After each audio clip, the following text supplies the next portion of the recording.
Mi hermano compró un auto de $38,000 usando mi identidad y pensó que no me enteraría. Cuando llegó la primera cuota y el banco mostró las firmas digitales, no pudo negarlo más.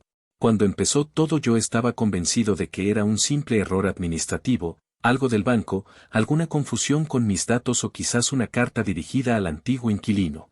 Pero desde la primera vez que vi el sobre sentí un pinchazo en la nuca, como esa sensación incómoda que uno intenta ignorar porque prefiere creer que la vida sigue su curso normal.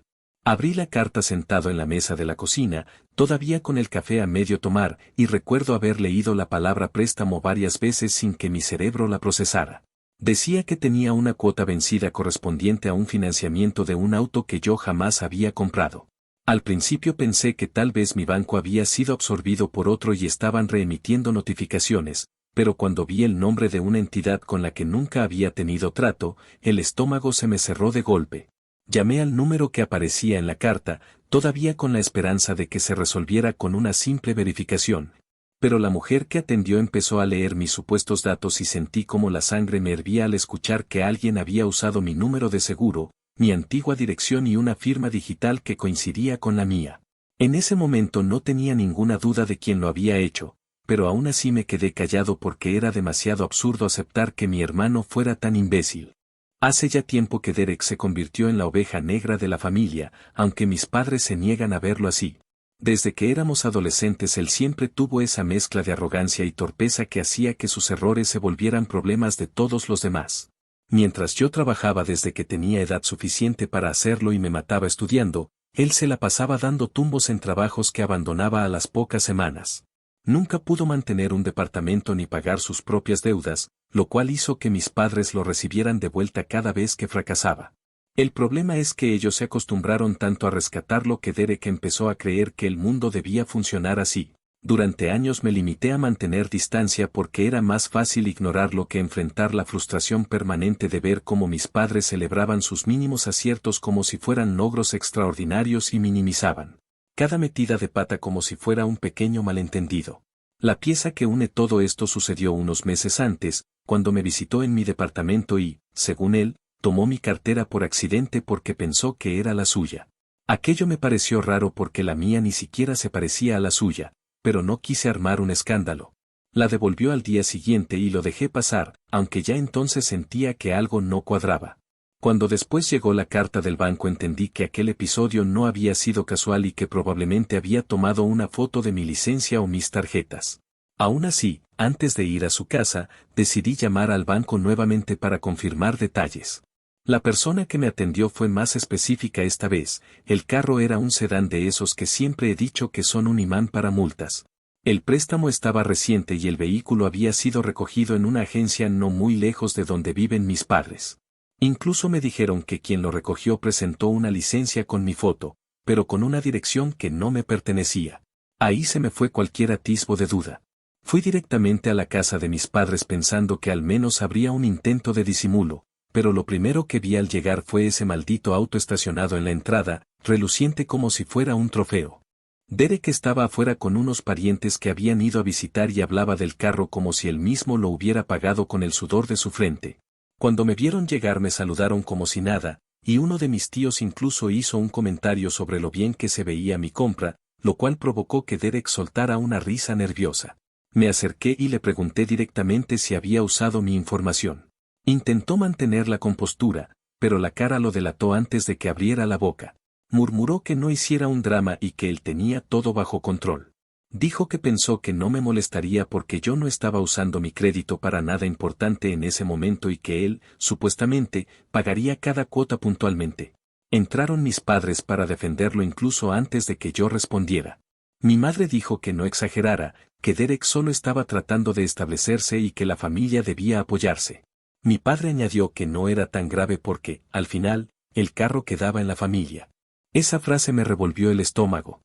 Les expliqué que aquello no era un favor ni un descuido, sino un delito, y que yo era el que iba a cargar con las consecuencias legales y financieras.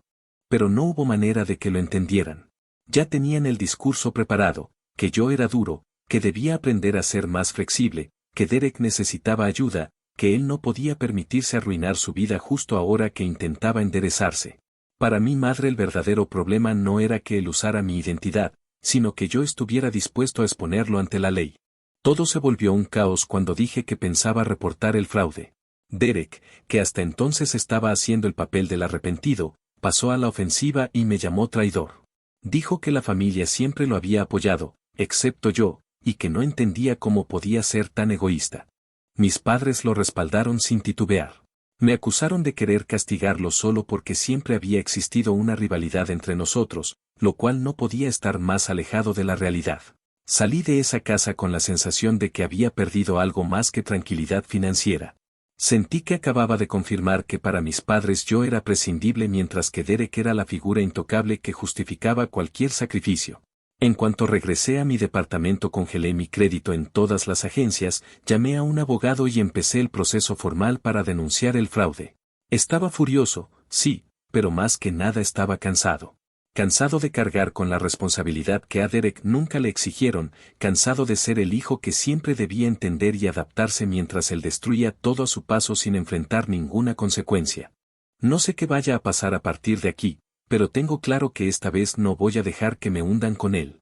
Esta fue la primera vez en muchos años que sentí que estaba eligiendo protegerme, aunque eso significara romper lo poco que quedaba de esa idea romántica de familia que mis padres insisten en sostener.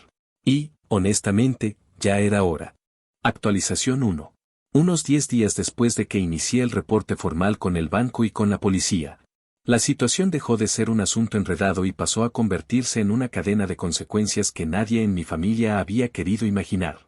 Para entonces yo ya había hablado varias veces con el investigador asignado y también con la persona del banco que manejaba la parte del fraude.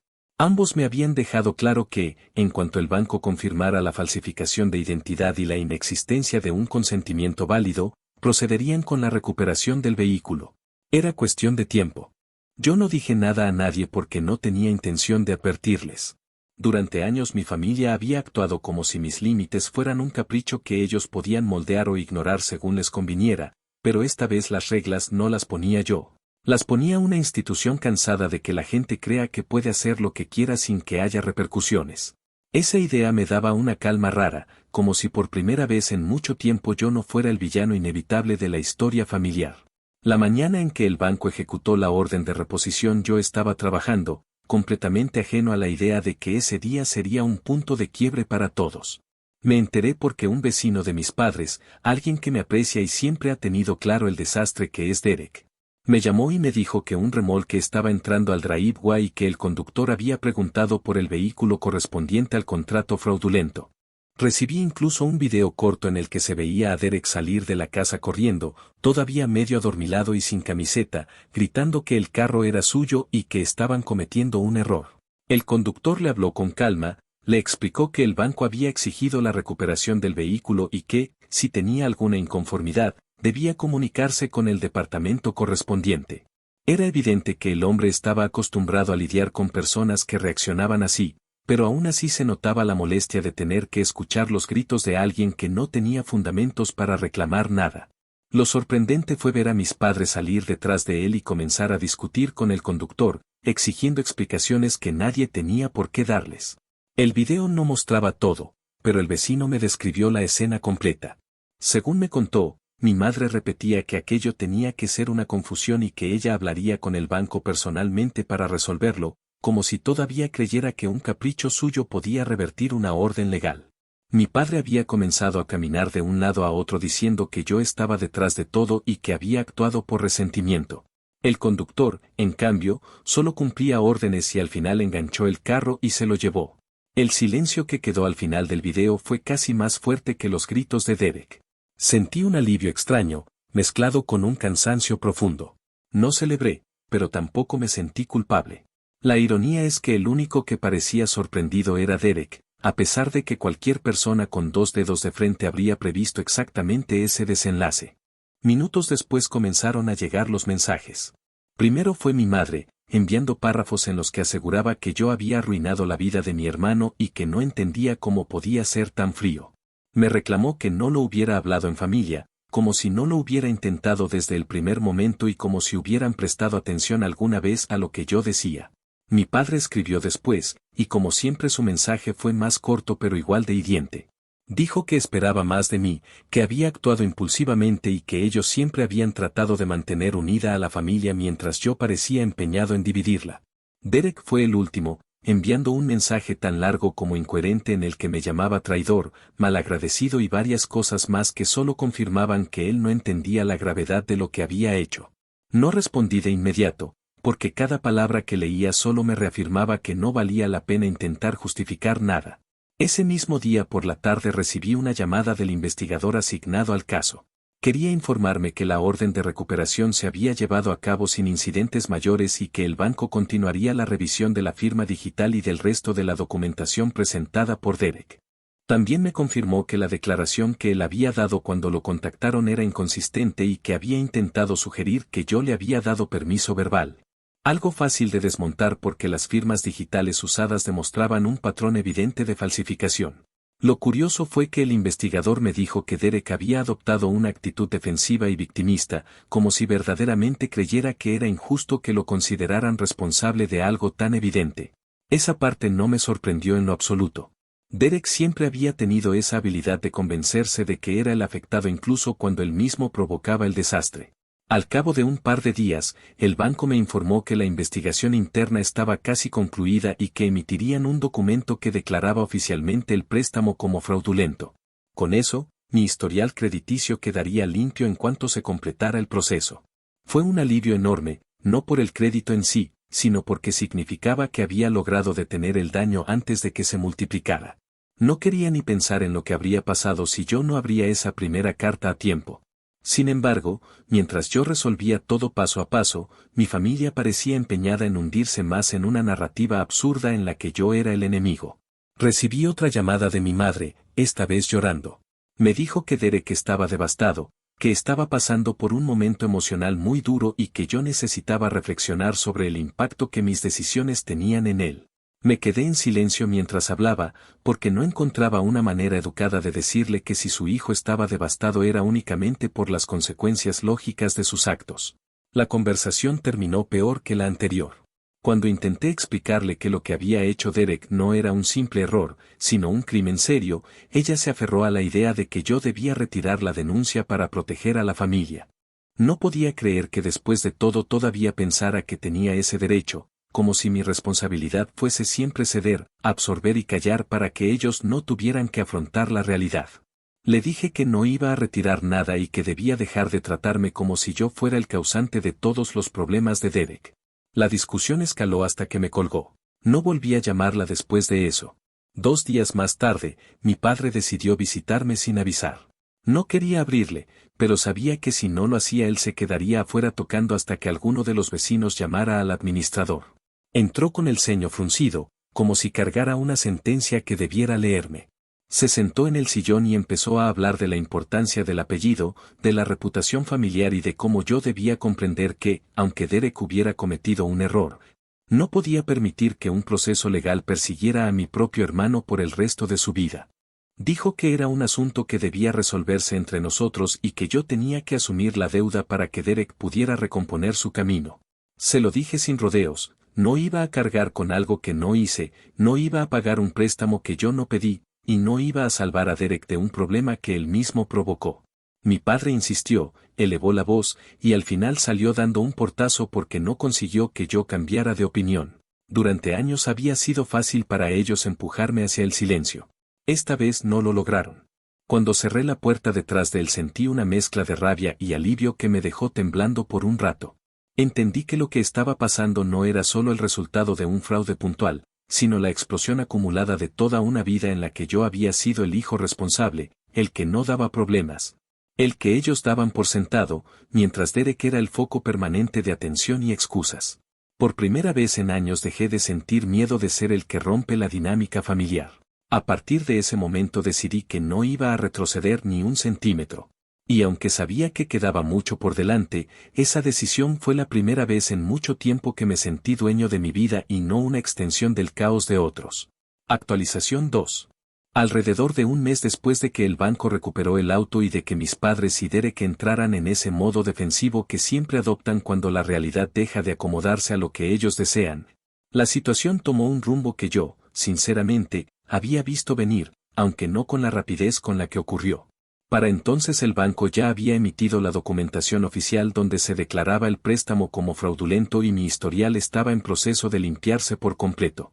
Cada llamada que hacía para dar seguimiento al caso me recordaba que, pese al desgaste emocional que estaba viviendo, por lo menos en el ámbito financiero todo se iba ordenando. Sin embargo, en el ámbito familiar las cosas se estaban pudriendo con una velocidad que no hubiera imaginado posible. Lo que más me sorprendió no fue el rechazo de Derek, porque él siempre ha tenido esa facilidad para convertir sus errores en armas contra quienes lo rodean, sino la manera en que mis padres adoptaron de inmediato la narrativa de que yo era el responsable del desastre. El salto emocional más evidente vino cuando dejaron de intentar convencerme para que retirara el reporte y pasaron directamente a tratarme como un enemigo. Al principio pensé que su actitud disminuiría con el paso de los días, que eventualmente entenderían que lo que había hecho Derek no era una simple estupidez corregible con regaños o disculpas, sino un delito que no podía esconderse bajo la alfombra. Me equivoqué. Mis mensajes quedaron sin responder durante semanas, salvo para reclamos puntuales o para recordarme lo que, según ellos, era mi responsabilidad como hijo mayor o como hermano. En una ocasión mi madre me dejó un mensaje de voz largo en el que me hablaba con un tono entre indignado y suplicante. Decía que la familia estaba pasando por un momento difícil y que yo debía ser el que diera el primer paso para solucionarlo. Como si la base de toda reconciliación consistiera en que yo aceptara que mis límites no tenían importancia frente a las necesidades de los demás. Me encontré escuchando el mensaje varias veces, no porque esperara que dijera algo diferente en cada reproducción, sino porque quería entender en qué punto mis padres habían tomado la decisión de proteger la versión de Derek sobre la mía. Poco después comencé a notar otro patrón, un intento de aislarme emocionalmente. Comentarios en redes sociales que iban dirigidos a ciertas personas que no entienden lo que significa ser familia, publicaciones compartidas por mis tías en las que se glorificaba el sacrificio por los seres queridos. Indirectas evidentes de que estaba fallando como miembro de un núcleo que siempre se había definido por su lealtad interna. Todo esto me habría afectado más cuando era adolescente, cuando mi idea de pertenencia dependía del reconocimiento de mis padres. Pero ahora, con más distancia y con una comprensión más clara de lo que representaba permitir ese tipo de manipulación, lo único que sentía era una mezcla de cansancio y decepción. La situación empeoró cuando un conocido en común me envió una captura de lo que Derek estaba publicando en su perfil personal. Había comenzado a contar una versión completamente distorsionada de los hechos, donde describía la recuperación del auto como una humillación pública injustificada provocada por un hermano resentido empeñado en arruinarle la vida. Afirmaba que yo lo había traicionado por envidia, que siempre había querido verlo caer, que me dedicaba a presumir mi estabilidad financiera para hacerlo sentir pequeño. En los comentarios, varios de sus amigos le daban la razón sin cuestionarlo y reforzaban ese discurso absurdo de que yo debía ser más flexible o comprender que todos cometen errores. Lo insultante no era solo la forma en que tergiversaba lo que había pasado, sino la manera en que esas personas, completamente ajenas a la realidad, se atrevían a juzgarme desde una imagen que Derek había construido a base de falsedades. Fue en ese momento cuando entendí que la distancia no iba a imponerse sola, tenía que establecerla yo de manera consciente. Unos días después recibí una llamada inesperada del investigador del caso. Me dijo que, tras revisar la evidencia y las declaraciones contradictorias de Derek, las autoridades recomendaban avanzar con el proceso legal. No era un arresto inmediato ni nada por el estilo, pero sí implicaba que su conducta estaba bajo evaluación formal y que lo citarían nuevamente para una entrevista más extensa. Cuando el investigador me preguntó si deseaba continuar, hubo un silencio prolongado en el que pensé en todo lo que había soportado. No solo el fraude en sí, sino el desgaste emocional que vino después, la manipulación constante de mis padres, la acusación de ser yo el destructor de la familia, el intento de Derek por retratarme como una amenaza. Ese silencio terminó cuando dije que sí, que continuaran. Me sorprendió lo fácil que salió la palabra sí, sin temblor y sin culpa. Al enterarse de que el proceso seguía su curso, mi madre me llamó nuevamente, esta vez con un tono más agresivo que los anteriores. Me dijo que Derek estaba en un estado emocional terrible, que no dormía, que apenas comía, que la culpa lo estaba consumiendo. Yo sabía que eso no era verdad. Lo conocía demasiado bien como para creer que uno de sus arranques dramáticos equivalía a un verdadero arrepentimiento. Me acusó de ser insensible, de dejarme manipular por abogados y gente externa, de no valorar el hecho de que Derek había sido parte de mi vida desde siempre. Cuando intenté explicarle que ese tipo de sentimentalismo no borraba el delito cometido, ella insistió en que yo debía poner un alto a la situación antes de que las consecuencias se volvieran irreversibles. Me di cuenta de que, para ella, lo irreparable no era el daño que me habían hecho, sino el riesgo de que Derek por fin enfrentara un límite. La conversación terminó con un comentario que, aunque no me hirió, sí marcó un punto definitivo en mi percepción de ellos. Dijo que esperaba que algún día entendiera lo que significaba el sacrificio familiar y que ese día probablemente me daría cuenta de lo que había perdido. Cuando colgué el teléfono no sentí tristeza ni remordimiento. Sentí más bien la confirmación de que mis padres estaban aferrándose a una versión de la realidad que yo ya no estaba dispuesto a sostener. Con el paso de las semanas fui estableciendo cierta rutina emocional.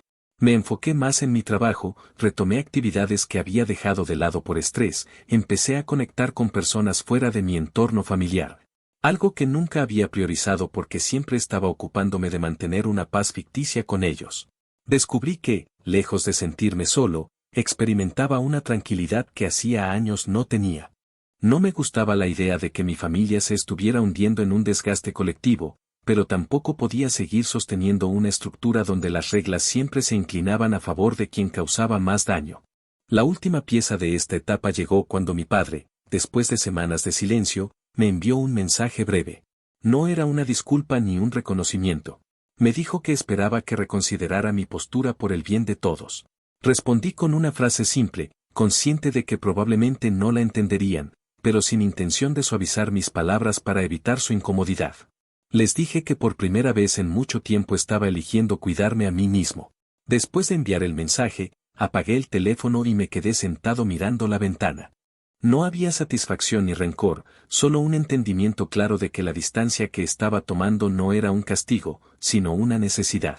Y aunque sabía que lo que venía sería aún más complicado, también sabía que ya no tenía miedo de enfrentar cualquier consecuencia que surgiera por haber dejado de proteger el caos ajeno. Esta vez, por fin, la carga no era mía. Actualización final. Aproximadamente 4 meses después de que todo explotó, la vida comenzó a tomar una forma distinta, no porque las cosas se hubieran calmado de manera natural, sino porque la distancia que impuse entre mi familia y yo terminó creando una nueva forma de estabilidad que jamás había imaginado posible. Para entonces el proceso legal contra Derek ya no era una amenaza en el aire, sino un procedimiento claro y estructurado. Había comparecido 2 veces ante el investigador, había tenido que entregar documentación adicional y, según me explicó mi abogado, la fiscalía local había determinado que existían suficientes elementos para avanzar con un acuerdo que implicara una sanción formal. No era cárcel, pero tampoco era algo que pudiera ignorarse y fingir que nunca ocurrió. Ese punto intermedio donde ya no era posible minimizar su conducta fue, curiosamente, el detonante final para que mis padres dejaran de intentar convencerme de retractarme y pasaran a un resentimiento silencioso que se manifestó tanto en gestos como en ausencias deliberadas. Durante ese tiempo empecé a notar cómo cambiaban mis rutinas y mis expectativas emocionales. Me acostumbré a no estar pendiente del teléfono esperando un mensaje de mis padres, porque cualquier mensaje suyo se había convertido en un arma disfrazada de preocupación. Mi vida dejó de girar alrededor de intentar anticipar sus demandas emocionales y comencé a invertir tiempo en cosas que antes siempre posponía. Retomé entrenamiento físico, comencé un proyecto personal que había dejado abandonado durante años, incluso hice nuevos conocidos a través de mi trabajo. No eran amistades profundas todavía, pero al menos eran relaciones que no estaban teñidas por la sensación de que yo debía justificar mi existencia para merecer un trato justo. La ausencia de esa presión constante se volvió una especie de aire nuevo que, al principio, me mareaba, pero poco a poco aprendí a respirarlo sin culpa. La parte más extraña fue descubrir que, a pesar de todo el ruido inicial, Derek casi desapareció del mapa cuando las consecuencias se volvieron reales. Ya no hacía publicaciones en redes sociales acusándome de traición, ya no enviaba mensajes llenos de insultos, ya no buscaba formar una narrativa donde él era el mártir.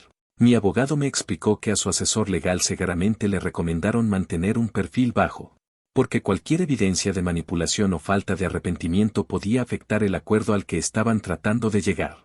Esa desaparición virtual y emocional de Derek no significaba que hubiera asumido responsabilidad. Era simplemente una estrategia más para evitar hundirse aún más. Y aunque cualquiera hubiera pensado que ese silencio me generaría alivio, lo que me produjo fue una mezcla de incredulidad y confirmación. Derek solo actuaba cuando podía manipular o beneficiarse. Cuando la estructura que lo protegía se debilitaba, se desvanecía como si nunca hubiera estado allí. En cuanto al acuerdo, finalmente se dictaminó que tendría que pagar una multa significativa, asistir a clases obligatorias relacionadas con delitos financieros y mantener un periodo de libertad supervisada. No es algo que vaya a lastimarlo profundamente en términos prácticos, porque siempre ha contado con mis padres como red de rescate, pero sí representa una marca en su historial que no podrá borrar. Y aunque no disfruto decirlo, saber que por una vez él estaba enfrentando un límite impuesto por alguien que no podía manipular me produjo una tranquilidad que no esperaba sentir. No fue alegría. No fue venganza en el sentido dramático. Fue simplemente la constatación de que la responsabilidad, incluso cuando llega tarde, tiene un peso real. Mis padres, por otro lado, adoptaron una postura que oscilaba entre la indiferencia calculada y el reproche silencioso. Dejaron de llamarme para exigir explicaciones, pero tampoco hubo un solo intento de introspección o reconocimiento. Cada interacción ocasional que tuvimos, siempre por teléfono y nunca por iniciativa mía, estaba envuelta en una frialdad que no buscaba resolución. Solo recordarme que yo había cruzado una línea que ellos consideraban imperdonable. Mi madre, en una de esas llamadas, mencionó que Derek estaba intentando reconstruir su vida y que esperaba que yo reconociera que, al final, él era mi hermano y merecía mi apoyo. Respondí que nunca le había negado apoyo emocional ni humano, pero que eso no incluía permitir que destruyera mi estabilidad financiera o que me arrastrara en su caos. Ella no dijo nada durante unos segundos y luego cambió de tema abruptamente, como si prefería ignorar la verdad antes que enfrentarla.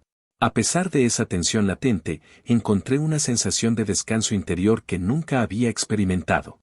Por primera vez en años comencé a vivir sin esa sombra constante de expectativas familiares que siempre habían recaído sobre mí.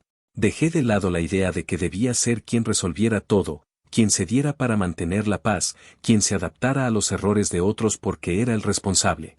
La libertad de no tener que cumplir ese rol fue transformadora. Hubo días en los que simplemente aprecié el silencio, sin interrupciones, sin la carga emocional que antes asociaba con cualquier notificación del teléfono. Empecé a dormir mejor, a trabajar con más claridad mental, incluso a disfrutar actividades simples que habían perdido sentido para mí en medio del agotamiento emocional de los últimos años. En ese mismo periodo empecé a reconstruir mi relación conmigo mismo, algo que suena exagerado pero que entendí que había descuidado durante mucho tiempo. Descubrí que había pasado buena parte de mi vida adulta moldeando mi comportamiento para evitar conflictos familiares y que, al dejar de hacerlo, me quedaba un espacio enorme sin llenar. No sabía cómo ocuparlo al inicio, pero poco a poco fui llenándolo con decisiones pequeñas que me recordaban que tenía derecho a existir fuera del papel que mi familia me asignó desde la infancia. Aprendí a organizar mis días sin esperar la reacción de otros, a hacer planes considerando solo mis deseos o necesidades, a reconocer que no tenía por qué justificar mis límites cada vez que alguien los pisoteaba. Hacia finales de ese periodo, recibí la última llamada significativa de mi padre. Me dijo que, a pesar de todo, esperaba que reflexionara y entendiera que la familia es lo único que permanece. Su voz sonaba cansada, no derrotada, pero sí marcada por la frustración de no haber logrado imponerme su visión de cómo debían resolverse las cosas. Respondí con calma, sin elevar la voz, sin intentar convencerlo de nada. Le dije que entendía su perspectiva, pero que no compartía la idea de que la familia debía sostenerse a costa del bienestar de uno de sus miembros. Le dije que seguiría adelante con mi vida sin rencor, pero también sin renunciar a los límites que tanto trabajo me había costado establecer. Hubo un silencio prolongado al otro lado de la línea antes de que dijera que esperaba que no me arrepintiera. No respondí. Nos despedimos sin dramatismo, como dos personas que ya no comparten el mismo lenguaje emocional. A partir de ese día no supe más de ellos, al menos no de manera directa. Alguna tía me escribió de vez en cuando para preguntar cómo estaba o para insinuar que extrañaban la dinámica familiar de antes, pero ya no sentí la obligación de responder con explicaciones detalladas ni con intentos de apaciguar. Simplemente agradecía el mensaje y seguía con mi vida. No era desinterés. Era paz. Y aunque todavía hay momentos en los que pienso en cómo pudieron haber sido las cosas si mis padres hubieran elegido ver la situación con honestidad en lugar de convertirla en un ataque personal, También sé que esa reflexión no modifica nada. Lo que importa es que, por primera vez, la responsabilidad por el caos de Derek recae en él y no en mí. Entendí que las consecuencias no tienen la intención de destruir a nadie, simplemente cumplen la función de equilibrar aquello que ha estado torcido durante demasiado tiempo. La vida siguió, más silenciosa, más clara, más mía. Y aunque el camino fue incómodo y desgastante, finalmente sentí algo que no había sentido en mucho tiempo, estabilidad sin sacrificio.